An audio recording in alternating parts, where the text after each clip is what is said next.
কে দিল পিহিরিতের বেড়া লিচুর বাগানে, কে দিল পিহিরিতের বেড়া লিচুর বাগানে, কে দিল পিহিরিতের বেড়া লিচুর বাগান। আমি অনেক লাকি যে আমি মানে আমার প্রথম সিনেমাতে একে তো মেগাস্টার শাকিব খানকে পেয়েছি, এরপরে রায়হান রাফিকে পেয়েছি ডিরেক্টর হিসাবে, এবং সেই সাথে দুটো খুবই সুন্দর এবং দুটো একদমই ভিন্ন গান পেয়েছি, যেটা আসলে আমার কাছে মনে হয় যে মানে আমি খুবই লাকি ফিল করি যে এত মানে মানে এত সুন্দর দুটো ডিফারেন্ট গান আমি পেয়েছি।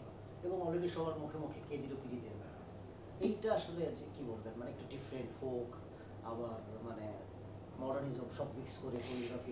হ্যাঁ, মানে এই গানটার আমি বলবো সবথেকে বড় মানে স্ট্রেংথ হচ্ছে গানটা আবার একটু ফোকও আছে, একটু মাঝখানে রোম্যান্টিকও, আবার একটু মডার্ন, সব কিছু মিলে। এবং আমরা জানি যে প্রীতম হাসান তো মানে অ্যাজ আ মিউজিশিয়ান অত্যন্ত সাকসেসফুল। উনি ও লাগে উড়াধুরা দুর্দান্ত করেছে, চাঁদ মামা দুর্দান্ত করেছে।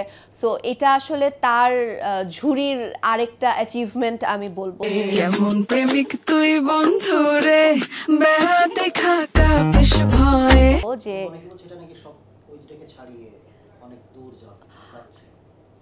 মানে আমরা আসলে চেষ্টা করেছি যে যেন নিজের 100%টা দিতে। তো সেট অ্যান্ড সব কিছু মিলিয়ে আসলে একটা মানে একটা ডিফারেন্ট একটা ব্যাপার ছিল, এবং আমার কাছে মনে হচ্ছে এই ধরনের গান মানে করাটা খুবই কঠিন। অনেক ডান্সার আছে, সেটের অনেক ইয়ে আছে, এবং এটা আসলে সবাই মিলে খুব সুন্দরভাবে আমরা সফল হয়েছি। আমার গলায় না না না না, গলা এমনিতেই ভাঙা, তার উপর না না না, আল্লাহ। ওকে। কে দিল পিরিতের বেড়া লিচুর বাগানে, কে দিল পিরিতের বেড়া লিচুর বাগানে। আমি খুবই জঘন্য গান গাই, তারপরেও আপনাদের জন্য গান গাইলাম। কে দিল পিরিতের বেড়া লিচুর বাগানে।